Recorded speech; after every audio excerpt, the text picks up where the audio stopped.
ચાલો વિદ્યાર્થી મિત્રો, આપણી યુટ્યુબ ચેનલમાં તમારું સ્વાગત છે। આજે આપણે ચેપ્ટર નંબર 9 એનું આપણે દાખલા નંબર ઉદાહરણ નંબર 9.4 એટલે લેન્સ માટેનું બીજું ઉદાહરણ છે અને આપણે ગણતરી કરવાની છે। અહીં તમને રકમમાં આપેલું છે 2 સેન્ટીમીટર ઊંચાઈની એક વસ્તુ, એટલે 2 સેન્ટીમીટર ઊંચાઈ એટલે તમને શું આપેલું છે? h આપેલું છે। h બરાબર આપણને આપેલી છે કિંમત h બરાબર 2 સેન્ટીમીટર। પછી વસ્તુને 10 સેન્ટીમીટર કેન્દ્ર લંબાઈના બહિર્ગોળ લેન્સથી એટલે કેન્દ્ર લંબાઈ એટલે f આપણને આપેલું છે, f બરાબર આપણને આપેલું છે 10 સેન્ટીમીટર। બહિર્ગોળ લેન્સની મુખ્ય અક્ષ પર અક્ષને લંબરેખ તે રીતે મૂકેલી છે।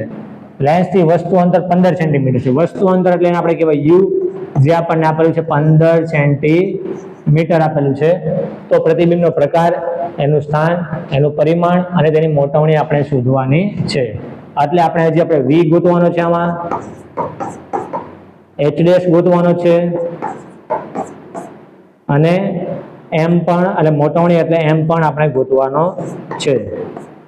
હવે આપણે જોઈએ પહેલા દાખલો કરતા પહેલા આપણે એની સંજ્ઞા પદ્ધતિ સમજવી પડશે। સંજ્ઞા પદ્ધતિ માટે આપણે એક કાચી આકૃતિ દોરશું।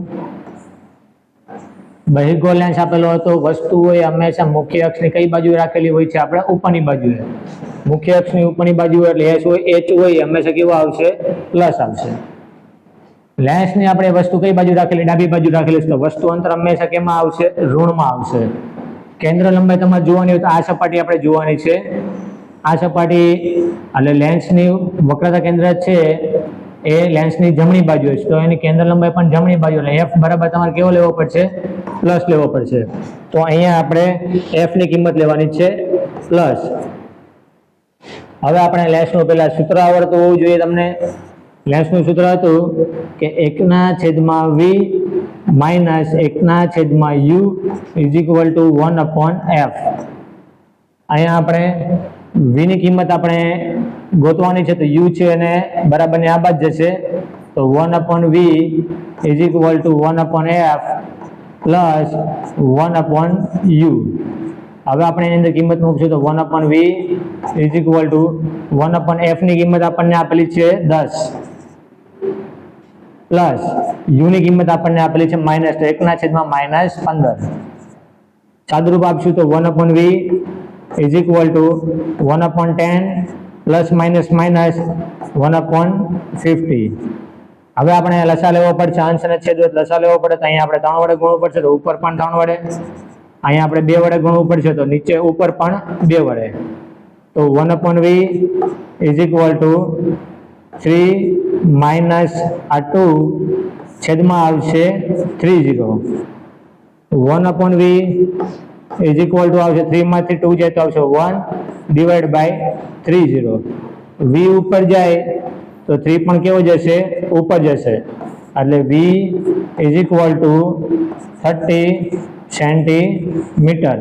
એનો મતલબ કે અહીંયા આપણને જે વસ્તુ છે એ પ્રતિબિંબ છે એ અરીસાથી 30 સેન્ટીમીટર આપણને દૂર મળેલું છે।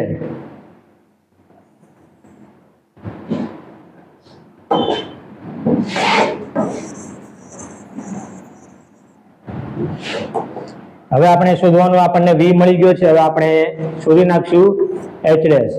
તો પહેલા આપણે શોધી નાખશું મોટવણી। મોટવણીનું આપણે સૂત્ર હતું m is equal to v ના છેદમાં આવશે u। તો v ની કિંમત તમને મળેલી છે 30 અને u ની કિંમત તમને મળેલી છે, આપેલી છે રકમમાં આપણને -15। ભાગ ઉડશે એટલે આવશે કે -2 m ઇઝ ઇક્વલ ટુ આવશે -2। અહીંયા આપણને મોટવણી મળી ગઈ છે -2। હવે આપણે શોધવાનું છે h', તો એને ઉપરથી આપણને h' પણ મળી જશે। m is equal to h' ના છેદમાં આવશે h। અહીંયા આપણે h' શોધવાનું છે, તો h છે આ બાજુ ગુણાકારમાં આવી જશે, તો h' is equal to m ગુણ્યા h। m ની કિંમત આપણને મળેલી હતી -2, તો -2 લેવાનું અહીંયા, અને h ની કિંમત આપણને રકમમાં આપેલી છે +2, એનો મતલબ કે 2, તો 2 × 2 એટલે -4 સેન્ટીમીટર। આ જે માઇનસ છે એ આપણને દર્શાવે છે કે પ્રતિબિંબ છે એ આપણને મુખ્ય અક્ષની કઈ બાજુએ મળે છે? નીચેની બાજુએ મળે છે। અહીંયાથી આ અંતર કેટલું છે 30 સેન્ટીમીટર. આ જે છે એનું આપણને કેટલું મળે છે 4 સેન્ટીમીટર. અને આ જે માઇનસ દર્શાવે છે એનો મતલબ કે પ્રતિબિંબ આપણને ક્યાં મળે છે નીચેની બાજુએ મળે છે, મુખ્ય અક્ષ નીચેની બાજુએ મળે છે. હવે આપણને એવું કીધું છે કે પ્રતિબિંબનો પ્રકાર, એટલે પ્રતિબિંબ વાસ્તવિક છે, આભાસી છે, ચત્તુ છે કે ઉલટું. તો અહીંયા આપણને પહેલા જ મળી ગયું છે કે પ્રતિબિંબ આપણને કેવું મળે છે ઉલટું મળશે, ઉલટું, અને આપણને મળશે વાસ્તવિક.